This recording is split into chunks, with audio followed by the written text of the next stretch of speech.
Kulit kayu masoi merupakan salah satu komoditi unggulan asal Papua di masa lampau yang banyak dicari orang. Sejak lama orang-orang Seram melakukan perdagangan di Papua, mencari kulit kayu masoi dan hasil alam lainnya.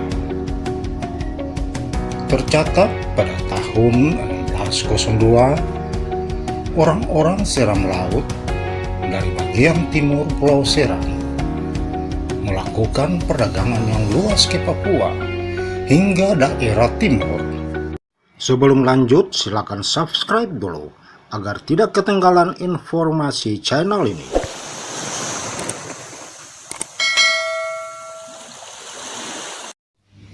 Pengaruh perdagangan orang-orang Seram semakin luas, sehingga pihak Hindia Belanda merasa tersaingi. Maka pada tahun 1645, Belanda menghentikan kegiatan perdagangan orang-orang Seram di Kepulauan Aru, namun tidak membatasi mereka berdagang di daerah-daerah yang tidak ada kepentingan perdagangan Belanda. Dengan demikian, orang-orang Seram memperluas kegiatan perdagangannya hingga pantai di Selat Torres, yaitu wilayah perbatasan antara Papua Nugini dan Australia. Pengaruh perdagangan para pedagang Seram pada periode 1621 sampai 1800 telah menyaingi perdagangan Hindia Belanda di kawasan timur.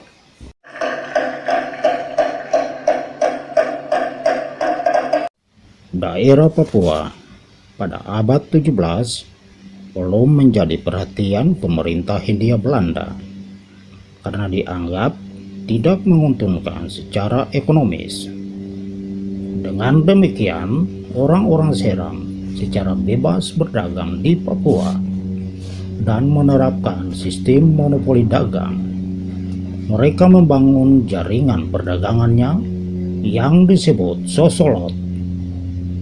Komoditas utama yang dicari adalah kulit kayu masoi, di samping hasil hutan lainnya seperti pala panjang atau pala liar dan damar.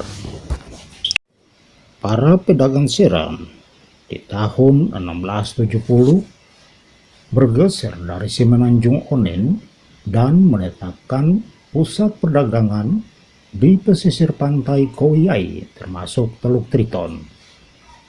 Di masa itu terdapat beberapa tempat yang menjadi pelabuhan pengumpul, yaitu Namatota, Pulau Mawara atau kini disebut Pulau Miwara, Aiduma, Kayu Merah, dan Lakahia.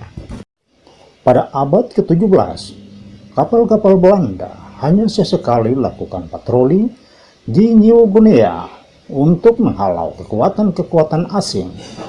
Namun, pemerintah Hindia Belanda belum tertarik untuk mendirikan pos pemerintahan ataupun benteng di wilayah New Guinea atau Papua.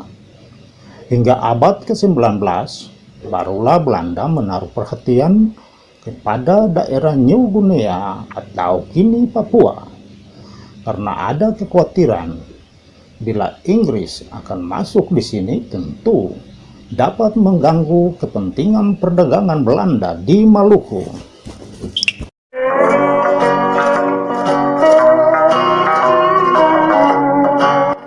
Kenapa Belanda membangun pos atau benteng di Lobo? Lalu mengapa Belanda pergi tinggalkan benteng tersebut? Silakan ikuti kelanjutan kisahnya pada episode berikut.